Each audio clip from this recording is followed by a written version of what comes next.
And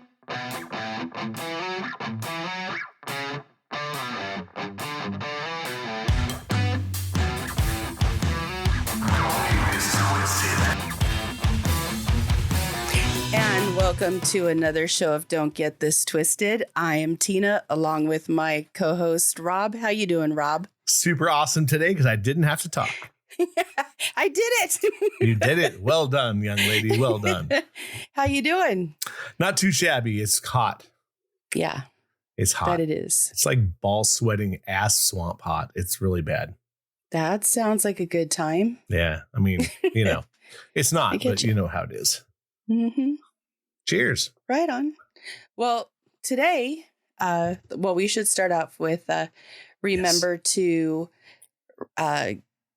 reach out to us on Facebook, Instagram, Twitter, all of our social media.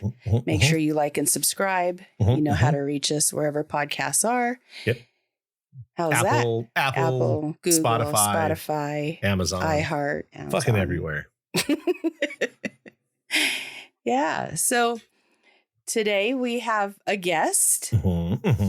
And we're going to be talking about his story of dealing with a parent that has Alzheimer's. How you doing, Danny? Doing great. How you guys doing? Thank you for having me today. Absolutely. Do you want to start by giving us the background, your background stuff with your mom? So, I'll try not to get too long-winded. When my mother has dementia, Alzheimer's, however you want to put it. It probably started when she was about 65. So she ended up having these issues showing some early stages, a little bit of anger, a little bit of anxiety. She couldn't just fly off the handle. She's about 70. She's 72 now. Since then, it's gone progressively worse. But this is, there's a little bit of a story I'll go into later. But it's been quite the journey, and that's what I'd like to refer to it as. It's been a journey, and it's been a journey of learning, healing, and joy, if you can believe that. That's right. Good. You said you were gonna start a story. Go ahead, start it. So I'll go ahead. I'll start with that. So as a young child, I had my parents. They were married. Obviously, they had me. I was approximately 8 years of age, and my mother actually walked out on my dad and I. So it was at a very early age. I remember sitting at the front bay window of our house, watching my mom leave, and still being there in the morning, still looking for her to return, which she never did. So there was a little bit of a time had passed, a couple years, 2, 3 years. My mother had left with another man. She was in an abusive relationship on my end. My father was an alcoholic. He was abusive. So she just kind of got tired of it, ended up finding somebody else, and kind of tried to move on with her life. So a lot of, as you could tell, I probably ended up having a lot of abandonment issues for me. So maybe we'll work on those abandonment issues on the next show, I guess. But so now, dealing, fast forward to, my teenage years, as I got older, get married. My mother comes back into my life, had a lot of bitterness, had a lot of anger, had a lot of resentment towards her. And it was very difficult for me to have a relationship with her. I couldn't, I just with the time and the void of me having, not having her there, not having a mother figure, dealing with just my father, who was just drowning his sorrows in alcohol. Hard worker, did everything he had to do. But, I missed that, the nurture aspect of my life as I was growing up. So, so that, that was very difficult to deal with throughout the years. As time went on, we kind of fell, separate. I'd see her every once in a while, call her for her birthday, but then as time goes on, you're there, you're not there, you just kind of go, you get it over with, okay, mom, whatever, peace out. I love you, but I gotta go. I'm still bitter. And, mind you, I'm holding on to this for 20, 30 years, or 20, 29 years, I'd say. So, take a trip to Hawaii, and my wife, she had a really bad fallout with my mom. She ended up having a big. My mother just had a meltdown, saying, I hate you, and why am I here? And we ended up flying her home early because she was just out of control. And my brother had said something, hey, something's wrong with her. She's just acting weird, whatever, So as time went on, up until probably about 3 years ago, so she was about 69, she was found down the street from her house, walking in her nightgown and slippers. So, mind you, it was about dusk time. So luckily we found her. If not, we would have had a big issue with, obviously trying to find her and calling the police and everything. So luckily we found her, a little disoriented, trying to figure things out. But, I, realizing that she had not bathed for a significant period of time. I the type of person I am, I pretty much start taking the horns and battling the bull. That's just the way I've been all my life. Right. With that being said, I started making arrangements. I had to work on taking care of her, start doing the legal aspects of things, power of attorneys, okay, am I going to sell her house? Okay, what I have to take care of her. She can't be here, so I got to take care of her. So doing all these things, taking her to the hospital because she had some raging medical issues that needed to be addressed. So she was in the hospital for a few days. I had to, get her insurance in order. Being able to get her on.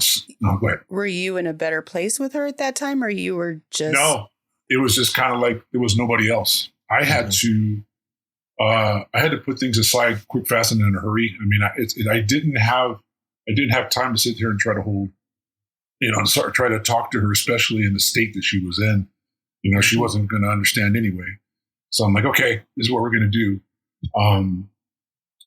So I moved her into my house, temporarily while we're trying to fix all this stuff. And the combativeness started, why am I here? I want to go back to my house. So she had a little bit of lucidity, but she would be up all night. She would wander. She would play with the light switches in the house, walk around, we lived in a 2-story house. So, the chances of her falling, I would get scared of, so, so I would be up all night, and then I had to start showering her, for that, getting her care together, getting her meds together, because she was a diabetic. And so I had to get all her meds ordered, get it all correct, make appointments for her, take her to the doctor, get all these things done, and it's a process, especially like you got some insurances that do this and they'll pay for this and others won't do that. And she hadn't seen an endocrinologist, for her diabetes in like a year, and her sugar was all over the place.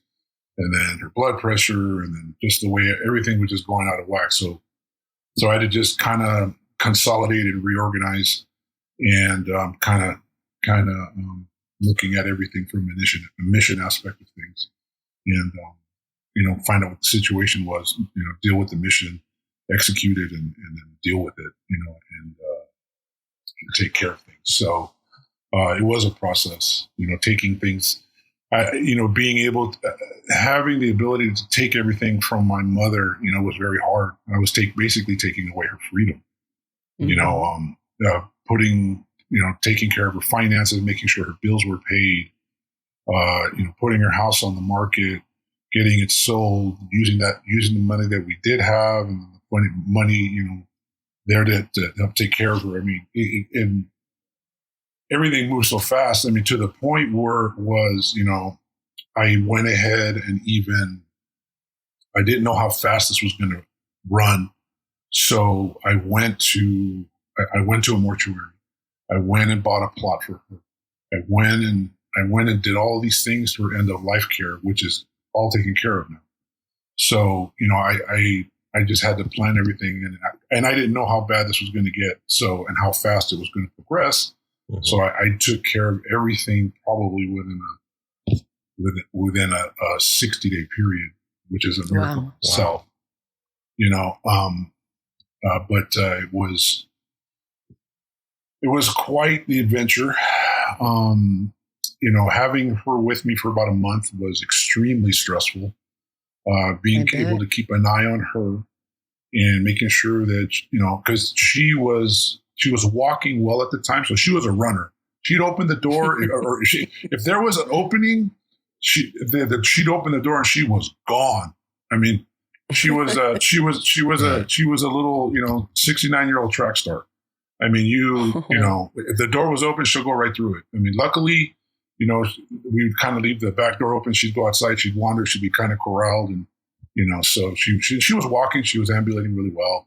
So it was good. But the care and watching her 24 hours a day and taking her a shower, and it would just it was a lot. And then I also have some other additional children that do have some issues, some medical issues that I have to deal with, and as well as my wife. And, so we have to deal with that. So, doubling that and dealing with an adult, another adult, and but this adult acting kind of like a child, and you have to sit there and you're sitting there trying to negotiate with your mother, on what she needs to do and how she needs to do it, and she's looking at you like she's going to punch you in the face, So right. that in itself, my mother was pretty hardcore. She was a single woman for a long time, but you cross her, she'd give me this look, and I already knew it was coming. Either if she had a sharp object in her hand, she'd take a swing at me.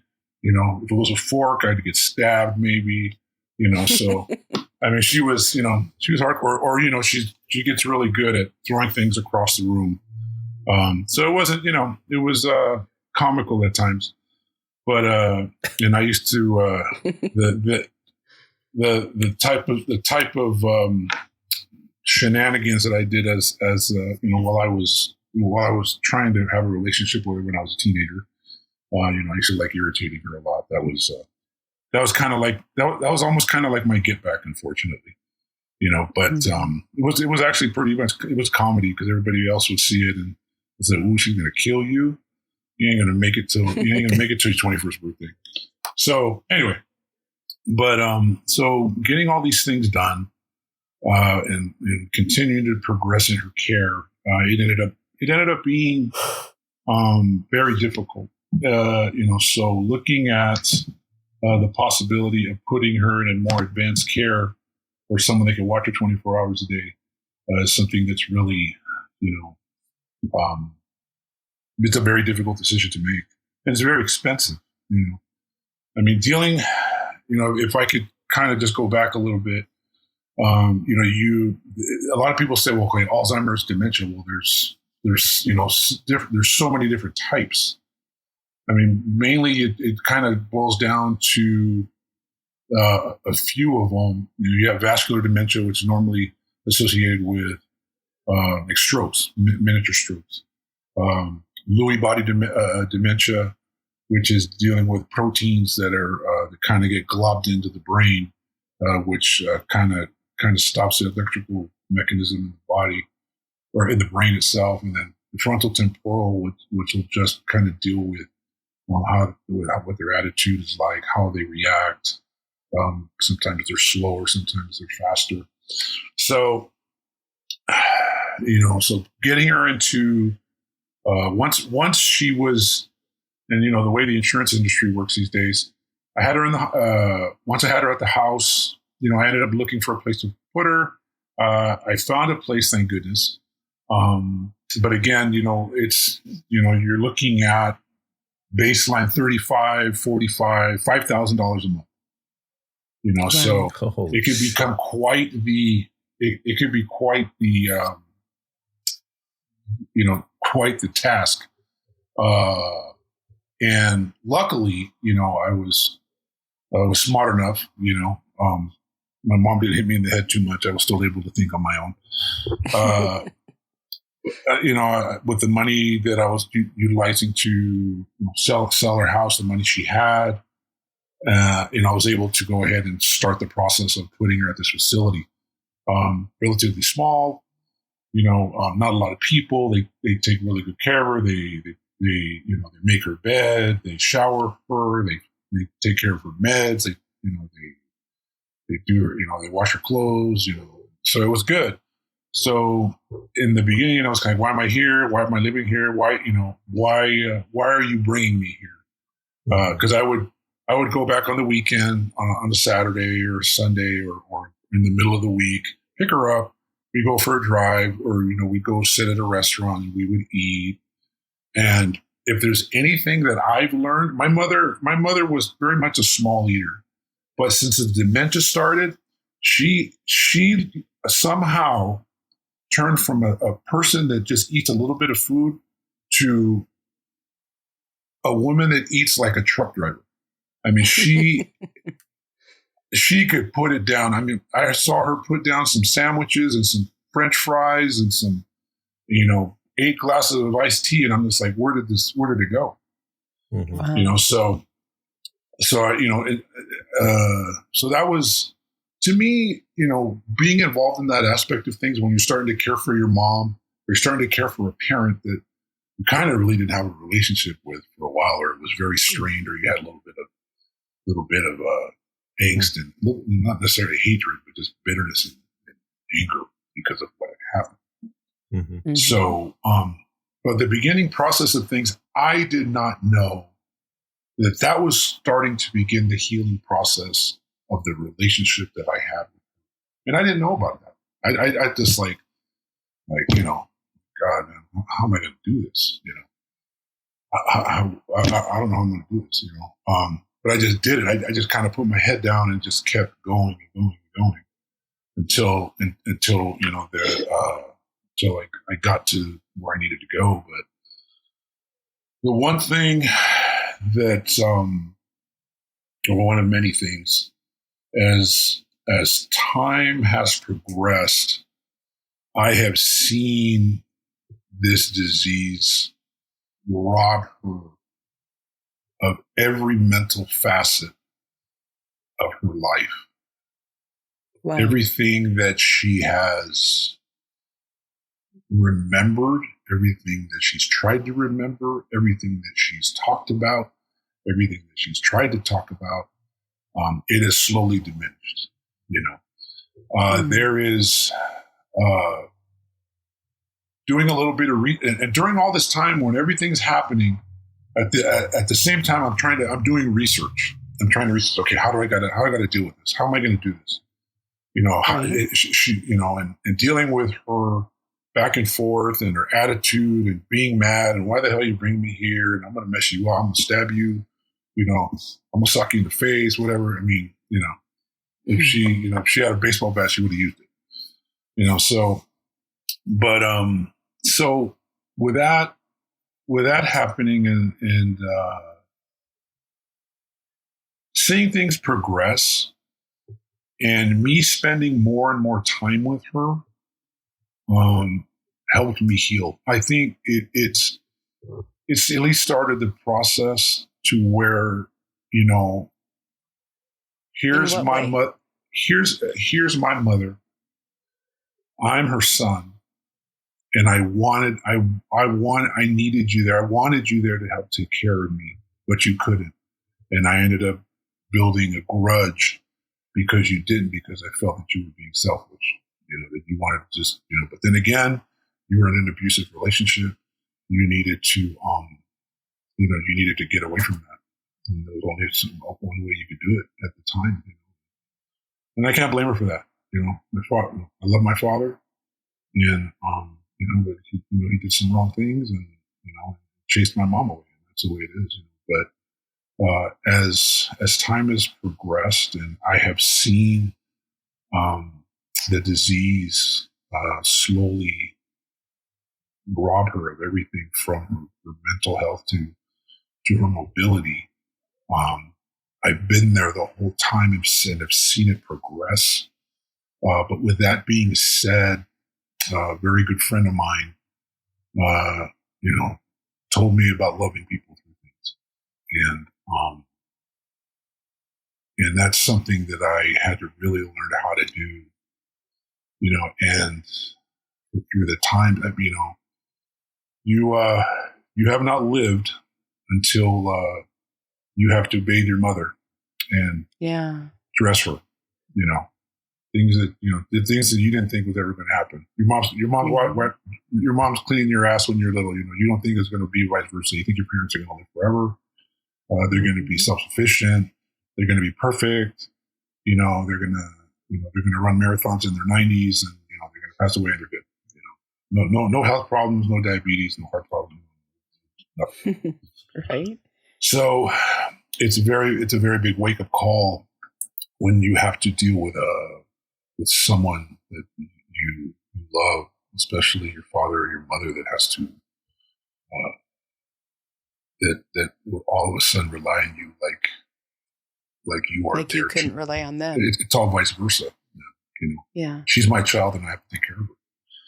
And watching things progress, again, is very sobering.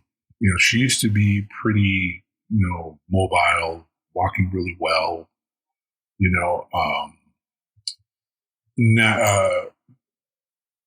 But now, she has she's progressed into the last few years more of a shuffle. She, used to be able usually be able to remember things. Or actually, I take that back. We'd have a discussion for about 30 seconds. So I used to call her 30 seconds, and so we talk about things for 30 seconds, and then I'd ask her another question, and she'd kind of, just kind of go off into space. So now she's about 5-10 seconds. You could tell that she wants to talk. She starts saying something, and she cannot get the words out. It's just stuck in her head. It's just kind of there, and she kind of looks off into space. She has a favorite. She has a favorite 80s singer. We'll just say Neil Diamond. So, but she every song from the 50s and 60s she knows by heart. You can play this music, and she'll sing it all day long. All day long, she knows every word. Who sang it? And she'll tell you all day who sang it, what the words are, and she'll sing along with it, but she can't get her words out. So wow. So watching this entire process, it's something that it's prepared me. It's prepared me for what I believe will eventually be the end of all this. She will pass away, and she will move on, and but during that process, I know I will have healed with the relationship that I've had with her, because I've loved her through it, and I've done really good at doing the best I can to take care of her, keeping her a priority, and making sure that she has the best care possible. And, now she's at a stage where she can't, I can only drive her around. She can't really be outside walking anymore. And, I have to walk around in a wheelchair. So it's really, debilitated her. In how many years? Just 3 years. It's just got, wow. I would say it's been for like the last 8 years, but the last 3 years, it's really just, gotten a hold of it. The good thing is that she can still utilize her hands. She can feed herself. Some of the late stages is the dysphagia, or they can't be able to swallow, or they cannot able to feed themselves. Their hands can't function, so they can't feed themselves. I will tell you that as much of it's a blessing. I had a really good friend of mine who actually had gone through the same thing, and he had told me that with his mom, he went over to the house one day, looked inside of the refrigerator, and there was no food, and the milk was expired and stuff, and it turned out being that she just forgot how to open the garage door so she could go get some food.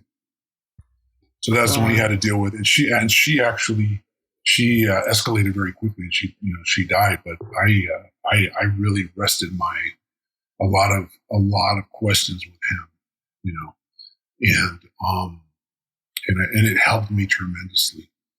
I also had another friend of mine that had, that was going through the same thing, but he was at the beginning stages. I already kind of, I got a little bit of stripes. So I was kind of letting him know what I was doing, what I was going through, and how I was doing it, and what he needed to do to protect her, and how he needed to protect himself and his family. And this is what I went through, and this is what you need to be aware of, and meds and doctors, and this, this is what you need to do. So I would say, watching my mom, relying on people, me being able to help other people with what they're going through, especially with this, because it's hard on the family, Mm-hmm. and but it's a journey. It really, really is, and I've enjoyed, as difficult as it is to see how she has suffered mentally, and how she's just kind of not what she used to be. I feel that it's going to be okay, and in the end, it's going to be God setting me free. Like at least he'll tell me, I think he'll tell me I did good, and I was able to let go, and you did everything you could, and you did all right. You took care of her, you did the right thing, and it's going to be all right. It's as hard as it's been. And I'll tell you, like, the stories. I would tell my mom, and it's just another kid irritating his mom. I'd be talking to her, and and that irritate her, and she just kind of snap at me, and I said, "It's okay, Mom. You about 30 seconds." And it's just gotten worse. It's like now, you'd be 10 seconds, Mom, you can forget about this. So usually the look goes away, and she's, poor thing.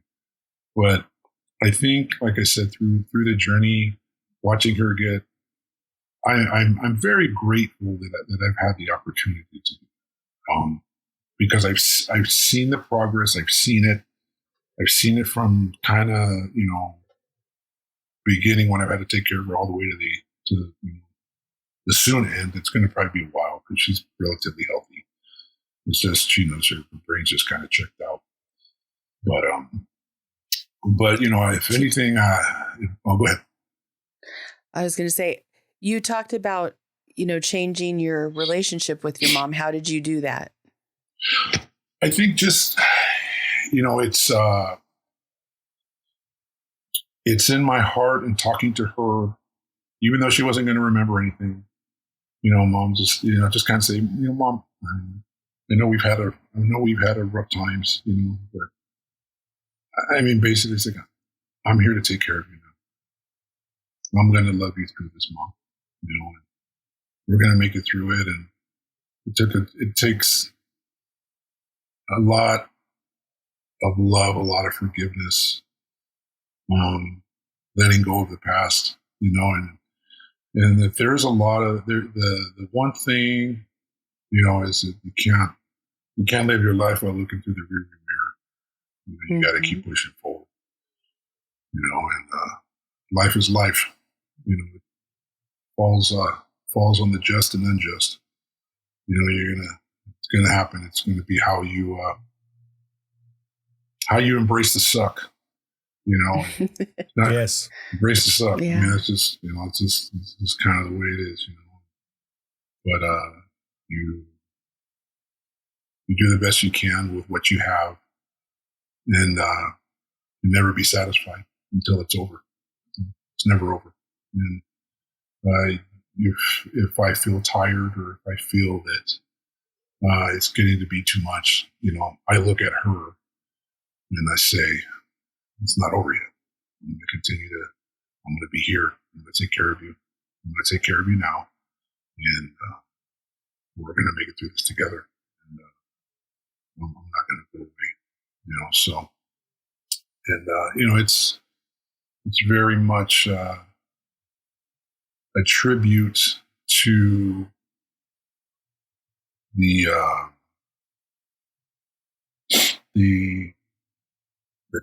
tenacity of the human spirit, So it makes us who we are. We have the opportunity to be angry, but we also have the opportunity to love. We have an opportunity to have a bad attitude, but we could also bring forward good intentions, and being able to love the ones we love through the most difficult times in their lives. And that, to me, has been the most rewarding experience for me, is getting to that point where, she just kind of looks at me now. She doesn't know who I am anymore. She knows I'm somebody friendly, but she goes, I don't know who you are, but if you give me a hug, I would like that. So I'll just sit there and just hug her for a while. So with all those things going on, and just me giving the love to her, then realistically, yeah, maybe I didn't have it from her, but it's okay.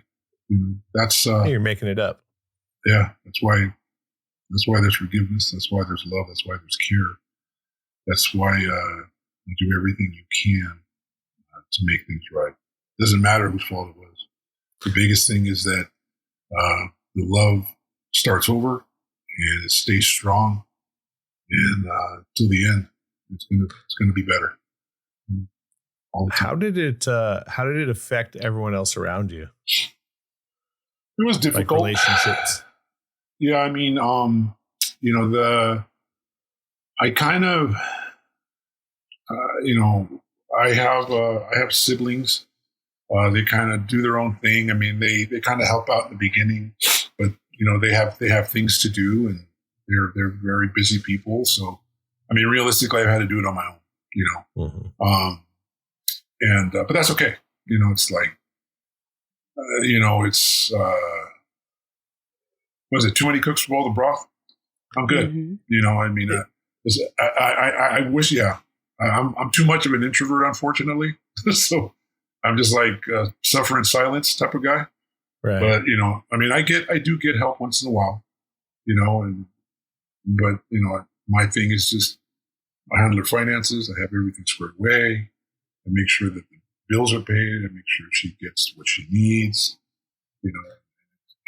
But I mean, honestly, I don't need any help anymore. But then again, I think with the total mental health aspect of things, or, would I need help with that? Absolutely.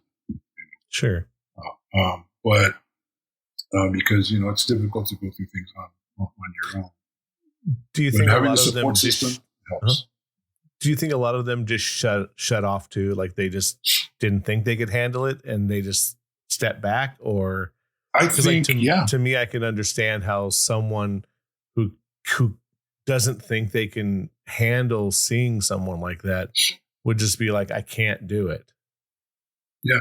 I think most of my siblings, they are kind of the same mindset where it's like, that's not my mother anymore.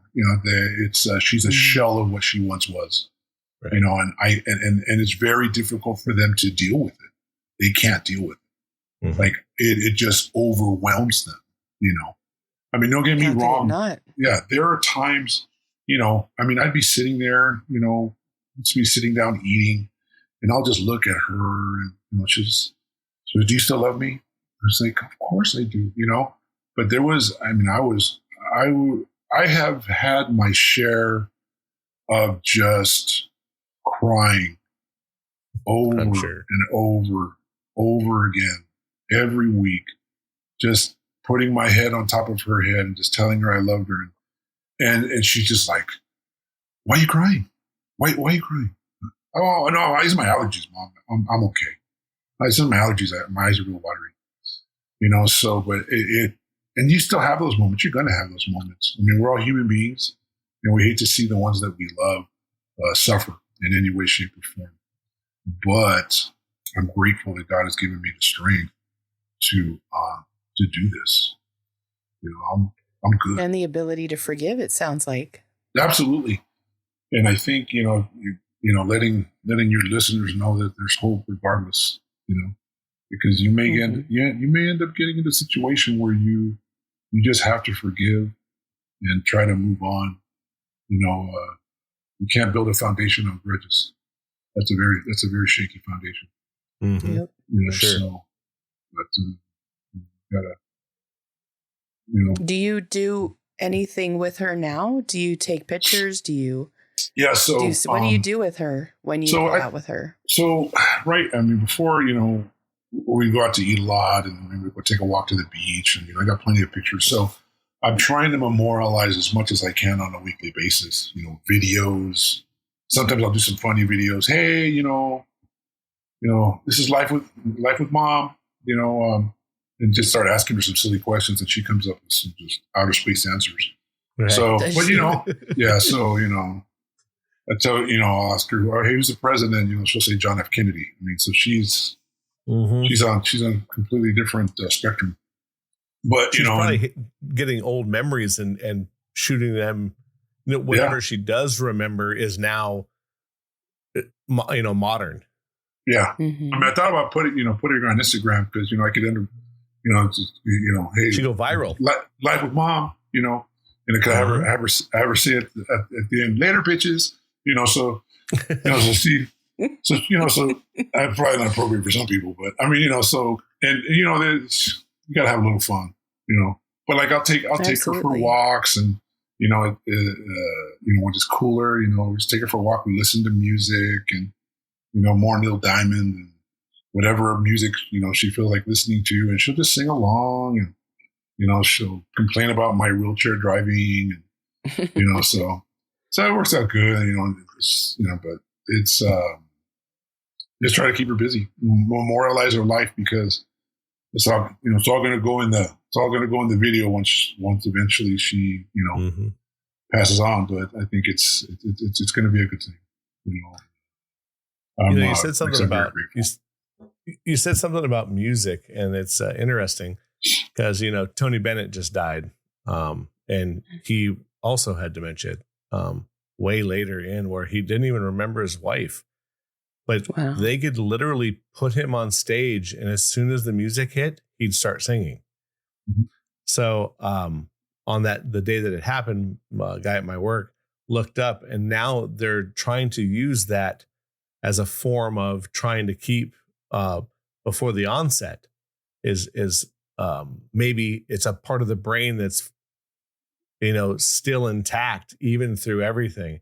So obviously as the years go by, they're going to try to use the science of music to try to see if they can find out if they can get these other parts of the brain to start hitting again. And, it's a pretty wild thing. I'm going to, jump into your story here real quick and just give some quick statistics, because I kind of looked up a few things. There's 55 million people worldwide that have dementia right now. Wow. 60% who live in low to middle end income countries. And every year there's 10 million new cases, which is pretty, here's a couple of things that increase the risk: age, generally 65 or older, high blood pressure, high blood sugar, being overweight, smoking, drinking, being physically inactive, socially isolating, and depression. So obviously, age generally happens. My father, who's still alive, is 80.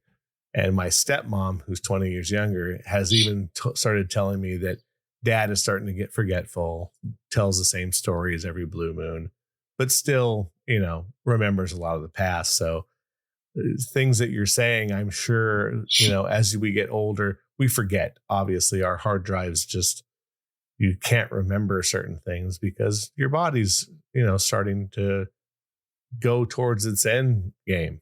Mm-hmm. But, hearing you talk, it's like, it's really kind of making me think, look, my dad is obviously getting to that age where I have to start thinking about those type of things as well.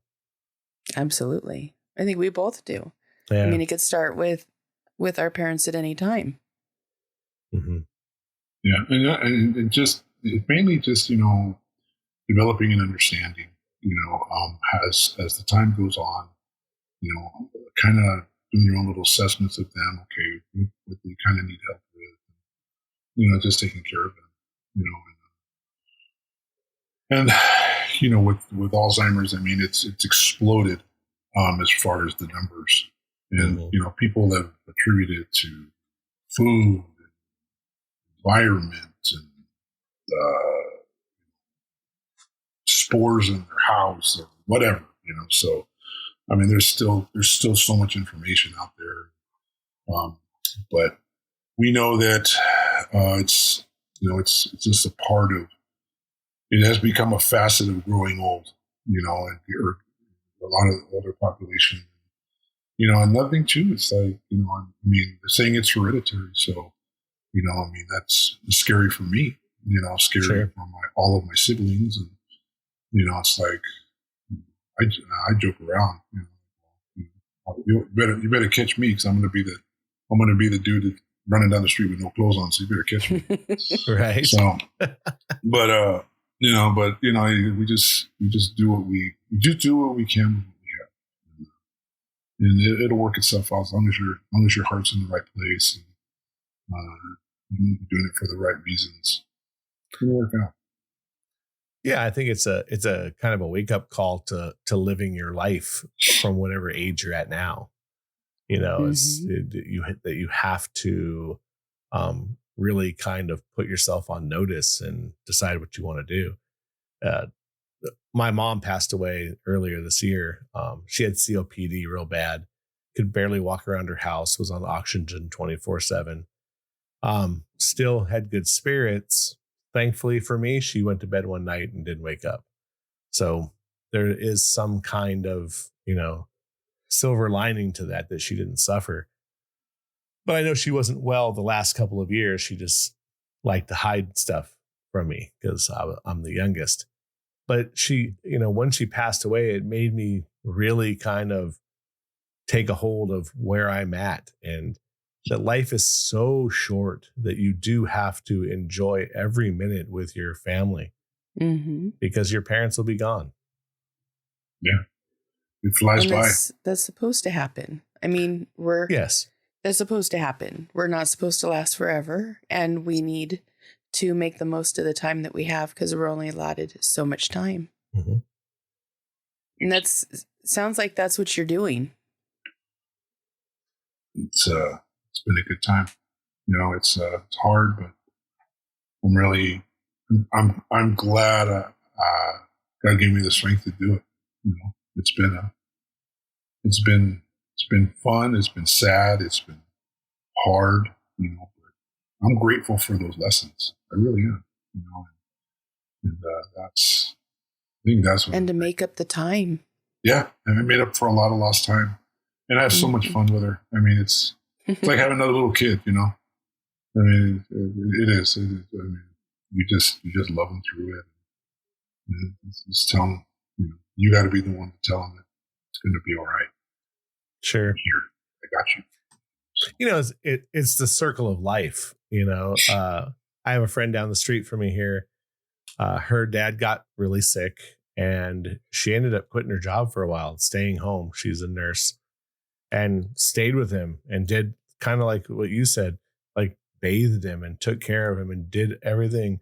And she had a good relationship with her father, but also, bumps in the road. And during that, she said, she got to see other sides of her dad. And like, there was humor involved in knowing that he was going to pass away. And she's glad that she did it. And I think that that's what I hear out of you, the similar stories where she was like, yeah, it was hard because you don't want to watch your parents deteriorate and pass away. But it's also time that you'll never get back unless you do it. Mm-hmm. That's absolutely true. And that's something that you started doing before the very end. A lot of people, they sit on it and they wait, and they don't want to say what they need to say. And even though your mom may not remember it, at least you got to say it. You got to clean your slate and make things okay for you.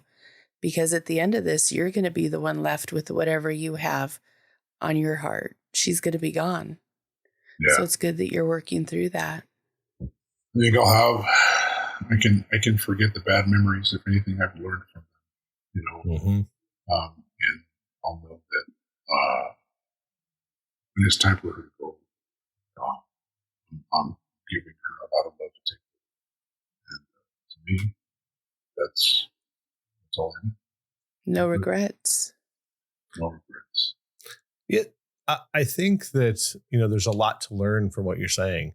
There's so many people, I mean, obviously just by numbers alone, that are going through this. And I think, our generation that really is like the first one to have this as a clinical thing. I'm sure like my dad's dad, if he would have had it, they didn't have a name for it. It was like, well, he just becomes a crazy old man, or he just forgets things. Right. At least now it's like we understand that there's a science behind it, and that we can see the onset before, or see things that might trigger it to take them or tell them to go to the doctor. So I think, for you, you're learning something for the future of yourself, to like, okay, maybe if you start forgetting too much, you can go to your children and go, look, I'm having these issues. Like, I'm going to go to the doctor, but I need you to know to look for these signs. There's things that you can pass on to a lot of other people, just by the knowledge of going through it. Yeah. I mean, I think, I think, which is why, I think for me, when I did get one of my friends that started going through it, I just I walked him through it. I just walked him through it. Like, this is what you're going to go through. This is the meds they're going to put her on. This is how she's going to start acting. It may be a little bit more accelerated, and it's just going to depend, So, and I just kept checking in on him, walking him through it.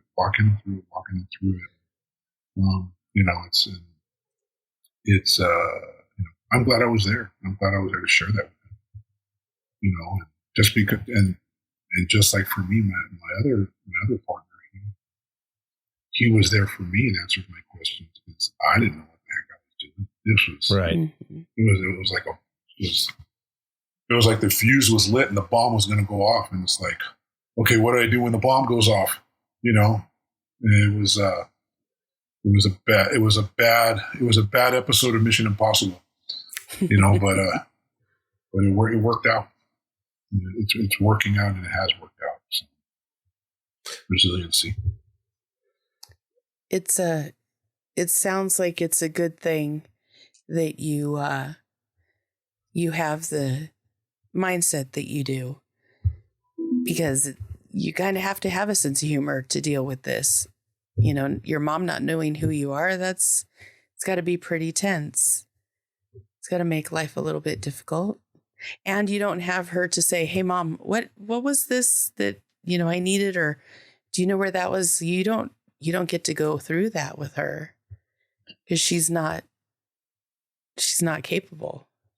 Yeah, and there is times where she can recollect certain times in her childhood, what her favorite food was, how her father was, how her mom was, sister, brothers, we keep family. So, but it's so I have her share those stories. I'll ask her again. Hey, tell me which kind of food you like when you were a kid. What would you like to eat? So it was good. Like I said, I'll just have her try to repeat those things. And the fun part about it, is sometimes, and you can research this too, is they'll have complete lucidity just for like a matter of maybe 10, maybe a minute, maybe 10 seconds, maybe 15, 20, 30 seconds. And they'll just talk to you like nothing's wrong, and they can talk to you and everything's good. And then all of a sudden the switch hits and they're looking off into space. So it's as much as the disease has debilitated her, and as much as anger you have towards the disease, it's a fascinating disease, and being that it affects the most fascinating part of the body, and that's the human brain. Mm-hmm. So the human brain is amazing in the things that it does. It also is amazing looking at how it reacts to the disease process. And even, there's infinite amount of information out there. If I could, best advice I could give somebody, just educate yourself. But don't get wrapped around the axles and try to be a doctor overnight. Kind of look at your parent, look at your significant other, the person that you're trying to take care of, and not just understand what they need. They'll tell you. You help them with what you can help them, and eventually, the way it works, it just completely progresses. You're gonna have to help them get dressed. You may have to help them walk. You may have to feed them. You may have to shower them. So just read the need. Don't get wrapped around the axles that you gotta know everything. Because I know I didn't, but I just operated within the scope of what was in front of me. Mm-hmm. And you're never wrong by just loving them and say, what can I do to help this person be better? Help them feel better. Help them do better. Help them live a normal life. And as time goes on, it'll continue to escalate, and you'll have to do more. And there may be a time where you can't do any more. It just becomes overwhelming. So you may have to get them into a more advanced type of care. So those are things you just have to deal with. But just, if you love them, just keep loving them through it, and help them, and give them, be able to address those needs that come up as they come up. Sounds That's like a good way of saying it. Mm-hmm. It sounds like a very slow way of closure, but it sounds like that you've closed the book on your early childhood with the help of obviously an ailing mom. And I think there's a lot to say that for you, it sounds like you've grown as a person as well during all of this. Yeah, absolutely. I think you gotta put your big boy pants on in a hurry. There's no if seeing your parents sick and having to be able to deal with them is a big dose of get right real quick. And I have to address this. and you can run away or you can deal with it. But if you have that determination and the love in your heart, you're gonna deal with it, and you're gonna handle it, and you're gonna go through it together. As long as you give it everything that you have, you'll be okay. All for And it the right sounds like reasons. it doesn't just benefit your mom, but it benefits you too. Absolutely. I have a better attitude about things. I think you help develop patience because you're dealing with people that are kind of reverting back to their childhood. So you gotta have to develop a lot of patience. She would lose it, get mad at me, yell at me. I don't want to be here. Why are you leaving me here? A lot of patience. I was really bad at being patient. I've been impatient my entire life. But I think, if anything, it has taught me a lot of patience.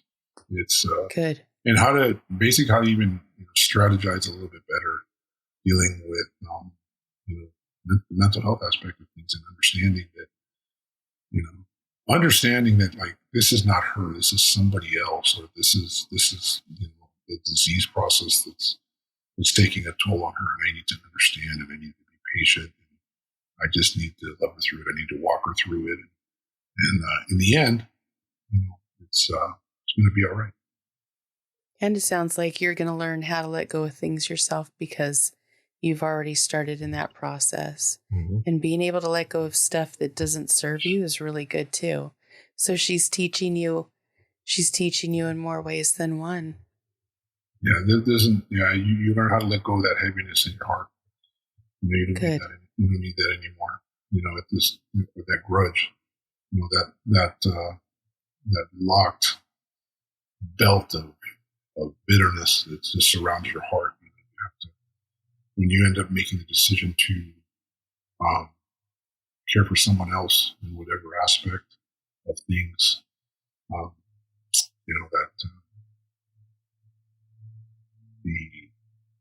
the love that you give to them enables you to get the key to unlock that thing that's around your heart that's been holding you. Most men, I mean, even women, but from my aspect of things, we walk around in a sense of quiet desperation, wanting to make sure that we have so many things to take care of. Mm-hmm. And then we just keep piling it on and piling it on trying to make it work. We do the best we can. Mm-hmm. It's all right. Well, I would like to thank you for coming on today. I know this wasn't easy for you. And I could sit and talk about this all night because there's so many different aspects to it. But well, definitely, if you want to come back, you're always welcome. And Rob, do you have anything to say? Look, I think out of this, we've learned that heavy hearts can be fixed, and or at least you can let go of the past sometimes. And I think letting go of the past, it takes a heavy weight off of you as well as everyone around you. It's a good thing, man. I don't know you very well, but it sounds like you've definitely got a weight off your shoulders of the past. And by helping your parent, you'll be able to live a much longer life knowing after she's gone that you did the right thing. Absolutely. I agree. Thank you guys for having me on. I really appreciate your time. Hopefully your listeners can get something out of this. And I think so. I'll start a therapy website or something. Or a therapy podcast. Look, there's something to be said about talking about this. Me first, because I'm the one that needs therapy. So me first. Oh man, baby steps. I was gonna say there's probably a line behind this shoulders, buddy.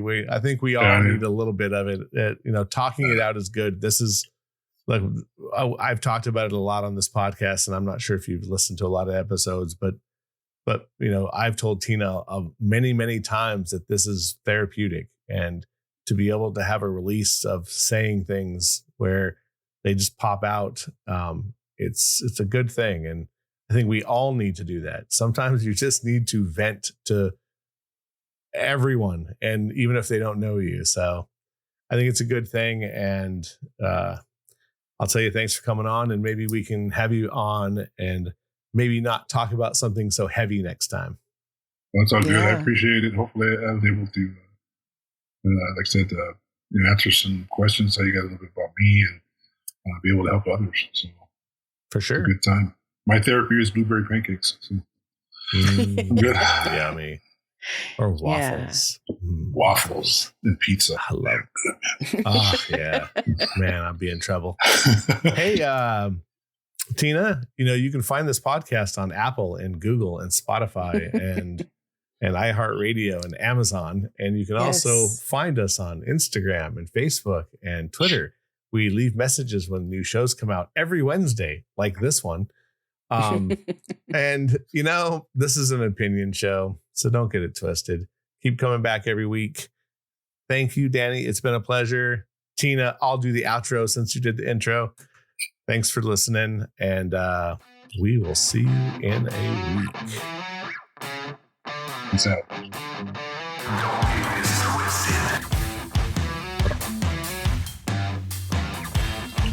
Yes.